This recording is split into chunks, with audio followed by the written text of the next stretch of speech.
Qué bueno recibir a Dari Terrero, abogado, comunicador, antiguo regidor, y yo le digo que más que experto en temas de tránsito, usted es experto en caos, porque el tránsito en la República Dominicana, ahora que estábamos hablando con Santiago, que ya amenaza convertirse en un distrito, en un gran Santo Domingo, sí, también es caos. Si vamos a La Romana es caos, si vamos a La Vega es caos. Bueno, pero usted, más que muchos, no le voy a decir más que nadie, sabe la manera o conoce la manera de comenzar a evitar esto. En días pasados una persona de mi familia me decía, ¿cuál es la diferencia en Intran, DGCET? ¿Qué va a pasar con la fotomulta? Estamos preparados para eso y por eso nos honra tenerlo aquí en los 55 minutos de Yulisa Céspedes. Yo creo que el honor es mío, agradecer la presentación y ciertamente que el tema del tránsito, de la movilidad y del transporte y sobre todo la seguridad vial en la República Dominicana es un verdadero caos. Es un verdadero caos, pero tenemos una pequeña esperanza de que por primera vez tenemos una norma, que es la Ley 6317, que aborda de manera completa lo que son estos elementos sociales que son transversales a la sociedad dominicana, que como es la movilidad, como es el tránsito, como es la seguridad. Es decir, todo ciudadano dominicano tiene que verse con esos fenómenos, pero es la primera vez que se conjuga una norma, incluso es la primera vez que la República Dominicana tiene una ley de transporte. Sí. Es decir, no teníamos una ley de transporte.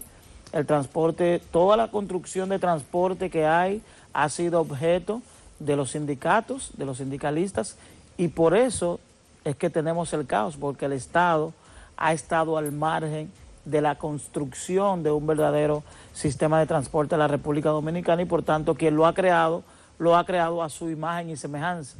Y no, el tiempo de la 241 pasó. El tiempo de la 241 pasó, la 241 era de vehículos y tránsito, ahora tenemos una ley más completa que pudiera tener la característica de ley orgánica y yo creo que esto ha dado paso a una serie de transformaciones, la creación de una institución como es el Intran. Usted me hablaba de la diferencia entre una institución y otra.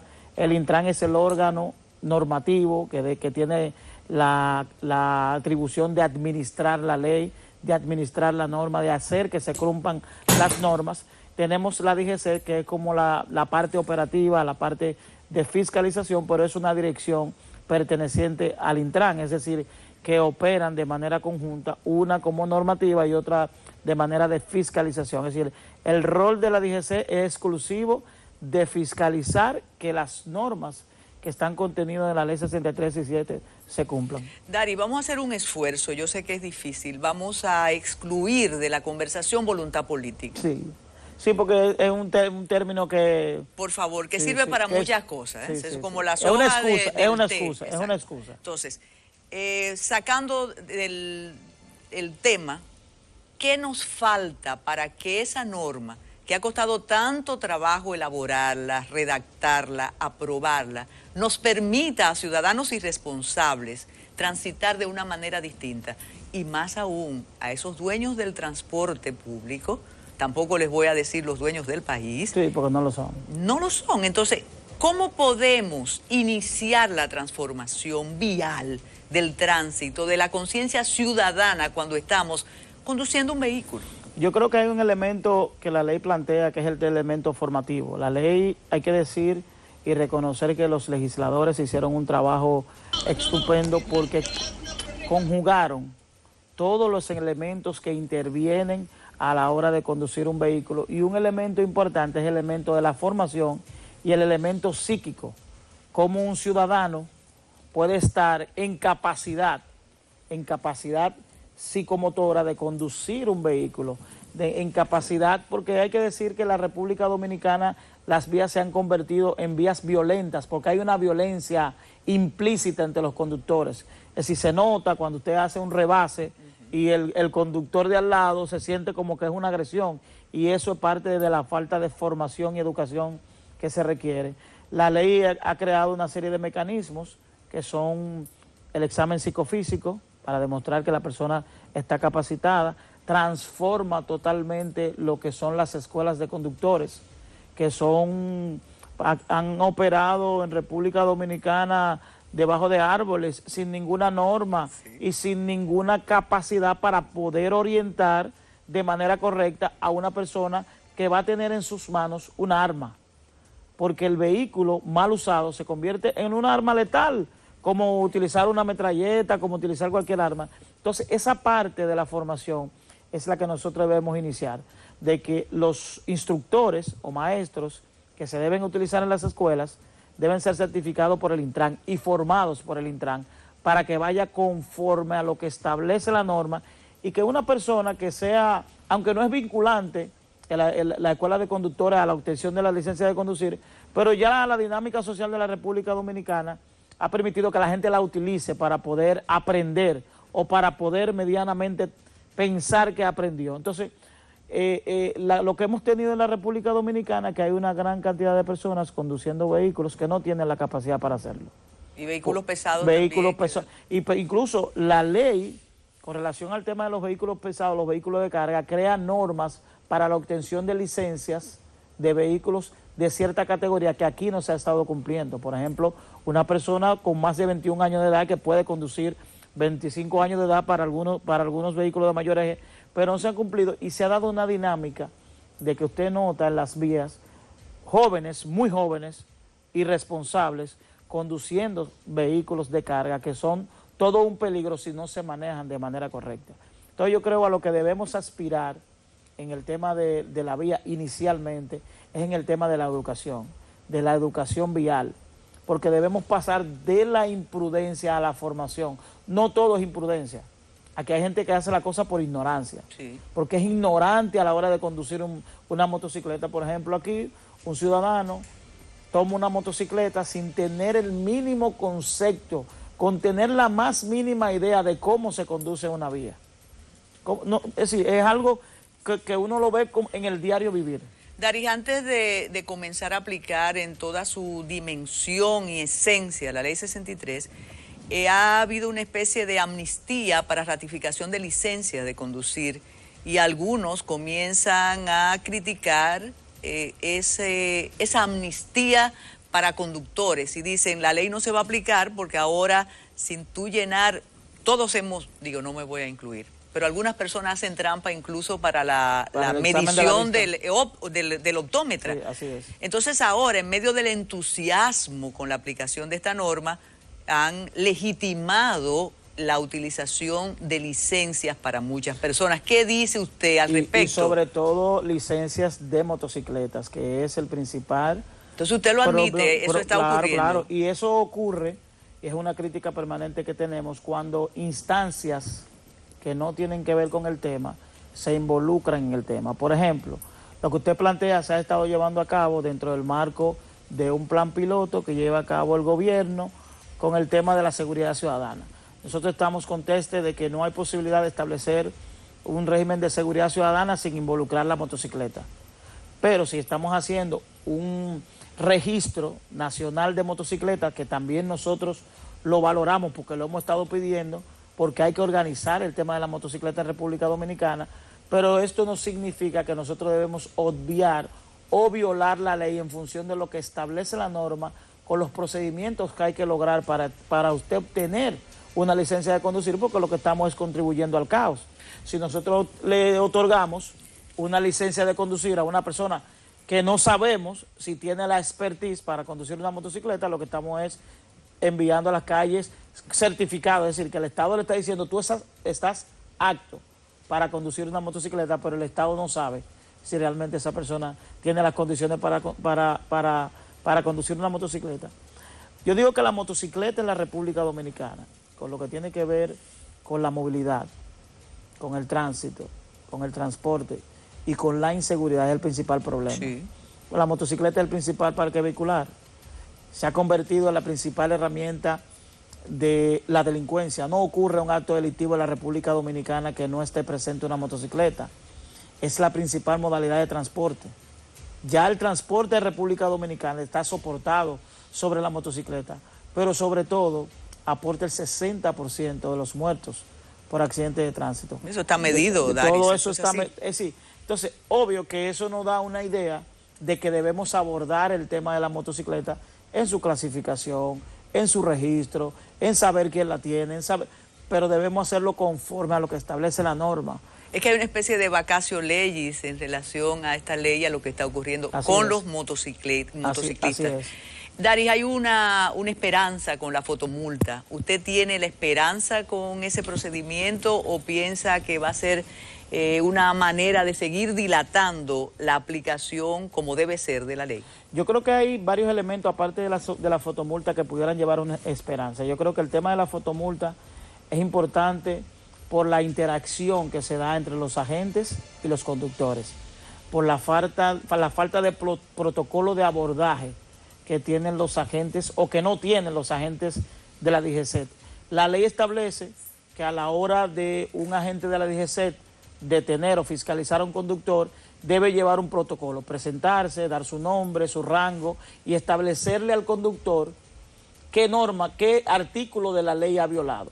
Pero aquí se da todo lo contrario, se entra en una interacción que lo que lleva es a niveles de violencia que lo estamos viendo en las redes sociales.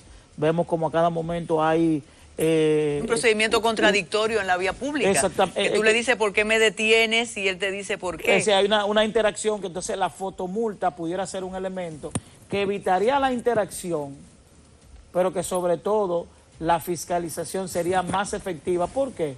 Porque aquí siempre vivimos diciendo que tenemos primero la policía que podemos pagar y que los agentes que podemos pagar y escudamos las limitaciones que mostramos en que no podemos pagar, y no es así. Simplemente es producto de la negligencia de a veces quienes dirigen esas instancias, y yo creo que el tema de la fotomulta pudiera ser un elemento importante para el tema de la fiscalización. Yo digo que si el Estado Dominicano asumiera el tema de la fiscalización con seriedad, el Estado Dominicano pudiera sacar buenos recursos para invertirlo en el tema tránsito y en el tema movilidad. Pero hay otra herramienta que para mí es fundamental y que yo sé que se ha estado trabajando en ella, aunque en pasadas gestiones se ha ocurrido lo que siempre ocurre en República Dominicana, que es el tema de la inspección técnico vehicular. Ajá.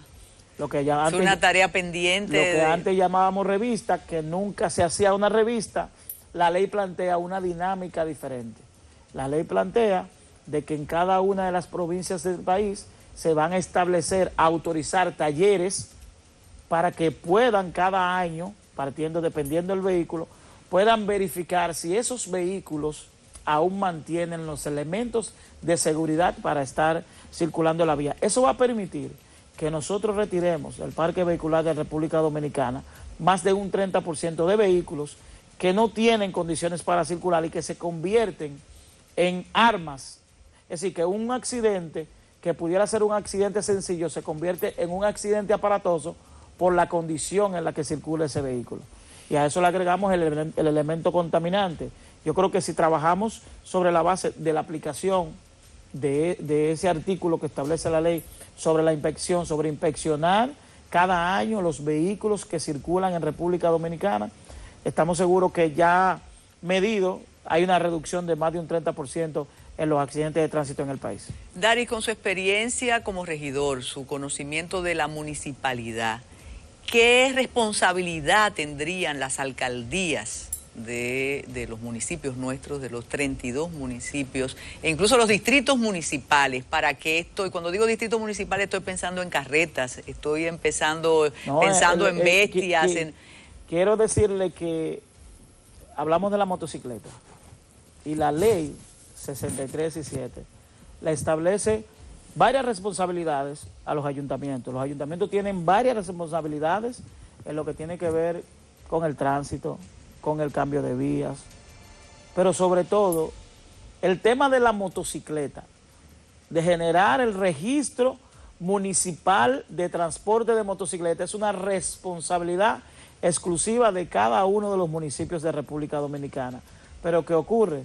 Los municipios, los alcaldes de República Dominicana no le han prestado atención a ese tema que es de vital importancia, porque si nos vamos a hacer un auditorio visual en cada uno de esos municipios, nos damos cuenta de la gran cantidad de motocicletas que hay y que es un problema para ellos, pero ellos no le han dedicado atención. ¿Por qué?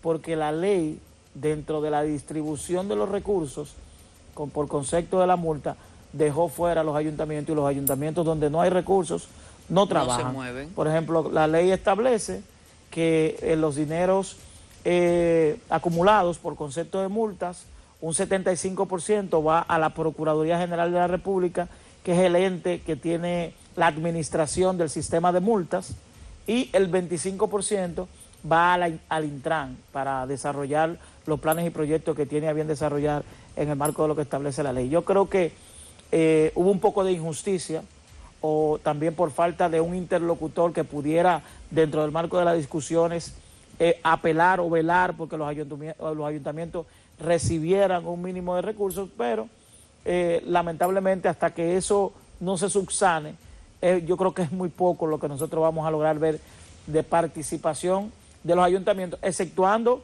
los ayuntamientos del Gran Santo Domingo, que por su propia característica tienen una dinámica económica diferente, y los temas y ese tipo de temas lo enfrentan ya con otra naturaleza, pero tenemos otros ayuntamientos que tienen ese problema, pero que para ellos no es una prioridad porque siempre tienen el tema de la falta de recursos. Daris, ¿cuál es la actitud de los sindicatos de transporte en relación a la aplicación de la ley?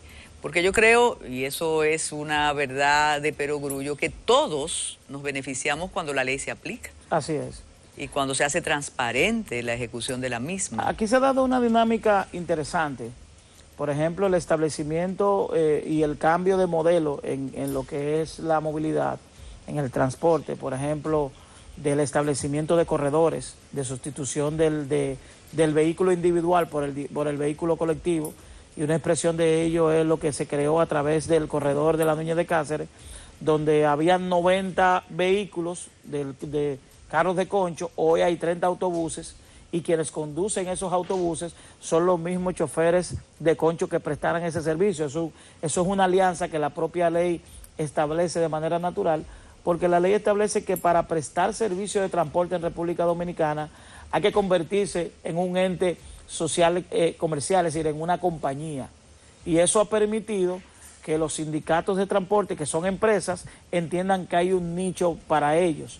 Nosotros tenemos ahora mismo ese corredor de la Núñez, pero se proyecta el corredor de la Churchill, se proyecta el corredor de la Lincoln, el de la Máximo Gómez, y eso yo creo que en el marco de los sindicatos han visto la posibilidad de que puedan interactuar. ¿Por qué? Yo traje aquí el artículo, el decreto emitido por el presidente recientemente, el 389, un decreto que ha sido criticado porque se habla de la duplicidad de funciones en lo que tiene que ver con el tránsito. Hay que recordar que la ley 6367 eliminó 11 instituciones que en su totalidad fueron creadas por decreto, en su mayoría, y que fueron derogadas. Y se ha criticado este decreto. Y este decreto, en el artículo 2, numeral C, establece que la oficina que se crea, una oficina para desarrollar planes de movilidad urbana e interurbana, dice: estructurar fideicomisos o empresas públicas o mixtas para la operación y mantenimiento y explotación comercial de los sistemas de transporte desarrollados por esta oficina. Y yo digo que este decreto debió emitirse hace 4 años. Claro. Debió emitirse hace 4 años porque la ley 6317 en el artículo 356 establece, primero deroga el decreto que crea ONSA, deroga el decreto que crea la OPRED, y dice estructurar una oficina nacional de servicios de autobuses y ferroviarios, y que esa empresa va a tener una característica de capital mixto, público-privado.